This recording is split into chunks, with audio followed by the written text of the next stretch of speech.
Baik, selamat malam rekan-rekan sekalian. Sebelumnya, perkenalkan nama saya Ahmad Maki dari PJJ Informatika Universitas Siber Asia. Ini kita akan melakukan ulasan komprehensif terhadap materi yang telah kita pelajari dari sisi 7 hingga sisi 15. Kita akan membedah dalam dunia komunikasi data yang menjadi fondasi bagi infrastruktur jaringan modern saat ini. Baik, kita mulai dari sesi ketujuh. Untuk sesi ketujuh, kita akan membahas konsep dasar dari kontrol aliran dan model frame ya. Untuk konsep dasar, eh, membahas data link kontrol hingga aliran sangat krusial untuk memastikan entitas pengirim tidak membanjiri penerima sehingga mencegah terjadinya baper ya untuk saat kecepatan pengiriman melampaui kemampuan proses penerima. Dan untuk model frame-nya terdiri dari model frame dan kontrol aliran ya. Selanjutnya untuk definisi dan kebutuhan meliputi kontrol aliran itu mekanismenya untuk memastikan entitas pengiriman tidak membanjiri entitas penerima ya. Serta kebutuhannya digunakan ketika kecepatan pengiriman lebih tinggi daripada kemampuan pemrosesan penerima.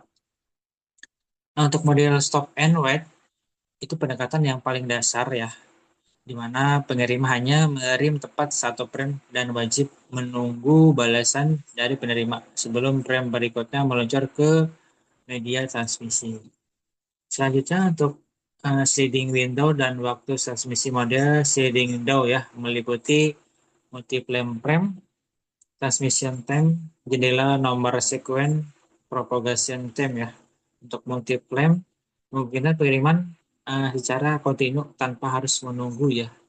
Kemudian untuk transmission time, waktu yang diperlukan untuk mengeluarkan dari visual bit ke media. Untuk jendelanya, menggunakan jendela nomor sekuen untuk membatasi jumlah frame sebelum di ACK. Propagation time, waktu perjalanan ya, sinyal fisik dari pengiriman menuju penerima melalui kanal ya. Nah, untuk efisiensi, kita menggunakan sliding window yang memungkinkan pengiriman multi-frame secara kontinu tanpa menunggu ya. Menggunakan jendela nomor sekuen berarti ya. Oke, selanjutnya error control, ARKey, dan HLDC.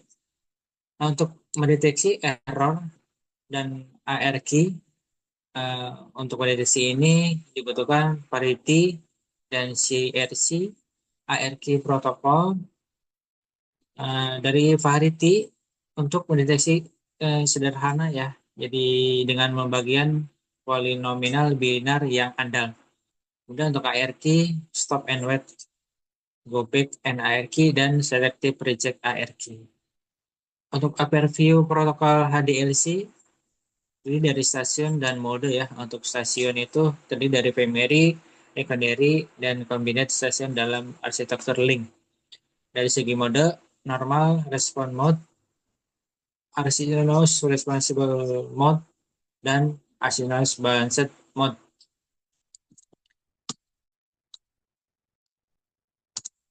Selanjutnya yaitu konsep dasar multiplexing ya, dimana untuk definisi multiplexing yaitu proses penggabungan beberapa sinyal komunikasi baik suara, data maupun video menjadi satu sinyal komposit untuk ditransmisikan melalui satu media bersama ya. Nah, fungsi utamanya meningkatkan efisiensi penggunaan bandwidth dan infrastruktur jaringan dan memungkinkan banyak pengguna berbagai satu kanal transmisi secara simultan ya.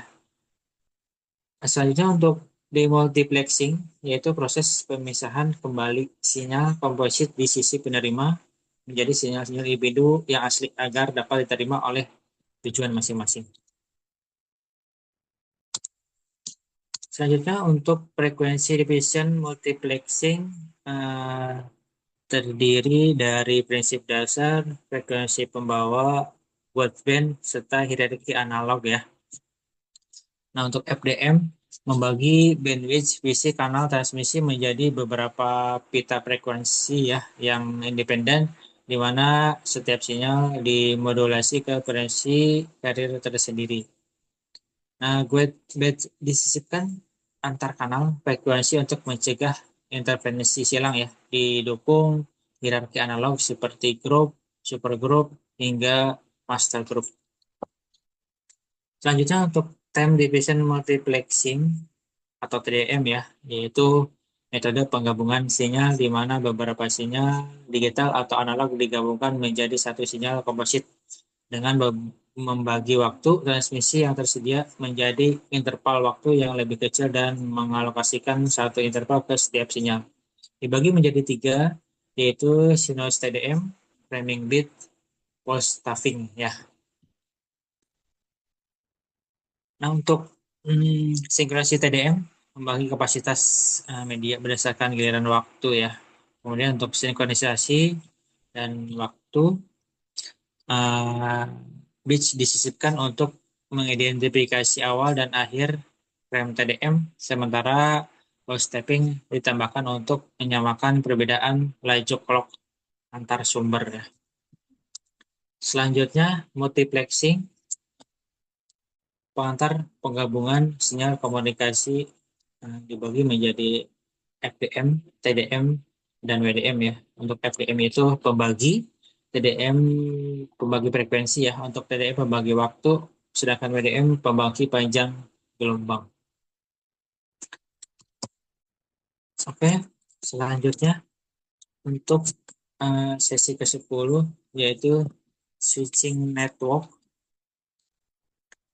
pengantar dan konsep switching ya. Untuk jaringan switching merupakan tulang punggung komunikasi data modern, memungkinkan perangkat untuk berbagi sumber daya informasi secara efisien ya. Nah, untuk peran jaringan switching, efisiensi, fleksibilitas, serta skalabilitas ya. Untuk efisiensinya, memungkinkan pengguna bandwidth yang optimal dengan hanya mengirim data ke tujuan. Serta untuk fleksibilitasnya, mendukung berbagai jenis lalu lintas, data, dan protokol suara hingga video dan data ya. Untuk skabilitasnya, memudahkan penambahan perangkat dan jaringan tanpa mengganggu infrastruktur yang ada. Baik, untuk selanjutnya PEM circuit switching ya. Untuk 3 fase, jadi dari pembentukan sirkuit, transfer data, hingga pelepasan sirkuit ya.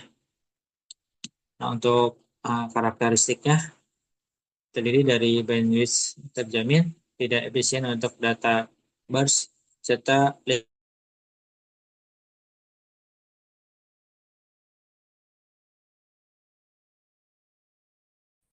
utama adalah kualitas jalur terjamin dengan konsep, namun kurang efisien jika jalur idle karena kapasitas tetap terkait meskipun tidak ada data ya.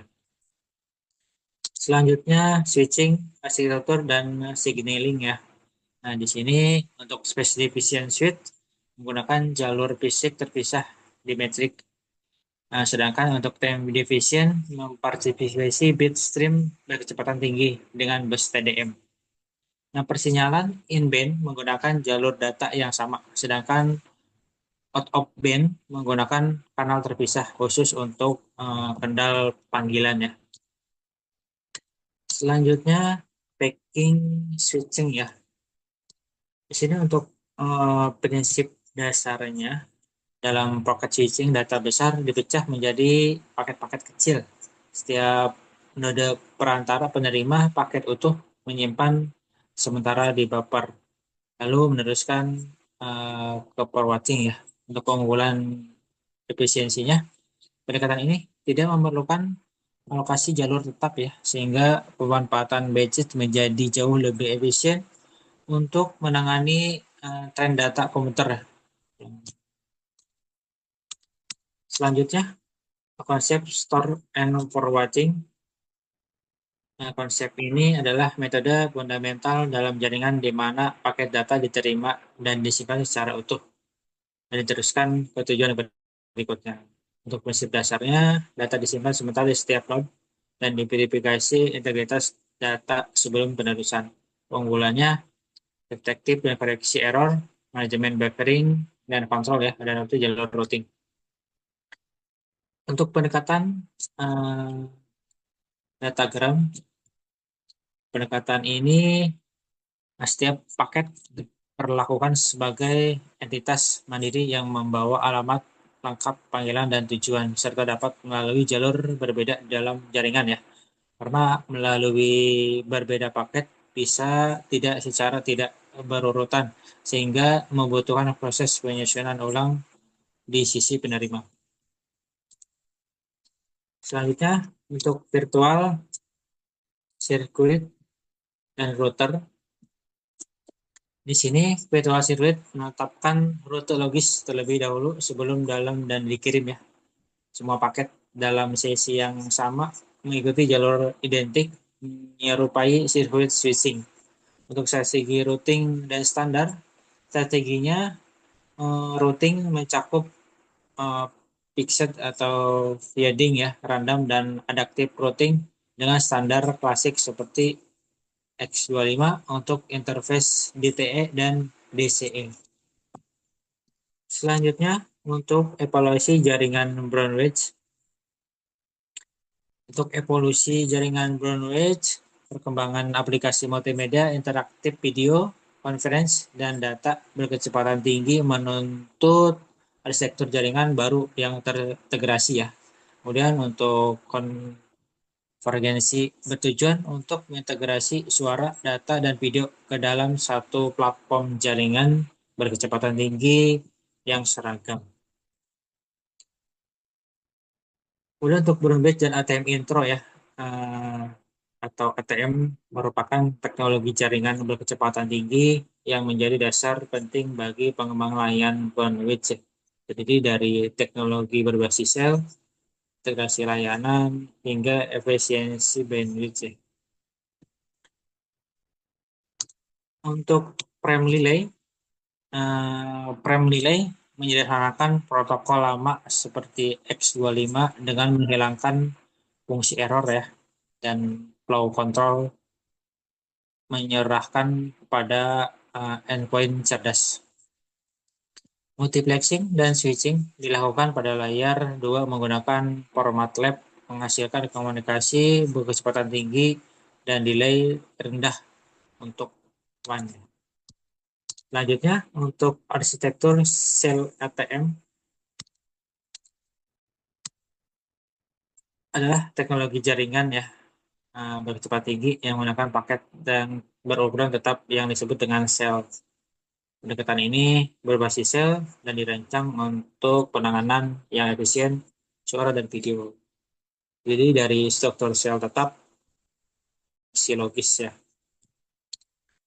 Baik, untuk dasar teknik transmisi berkaitan dengan metode pengiriman data biner dari satu titik ke titik lain melalui medium fisik, memastikan integritas sinyal terjaga dari sumber hingga tujuan ya.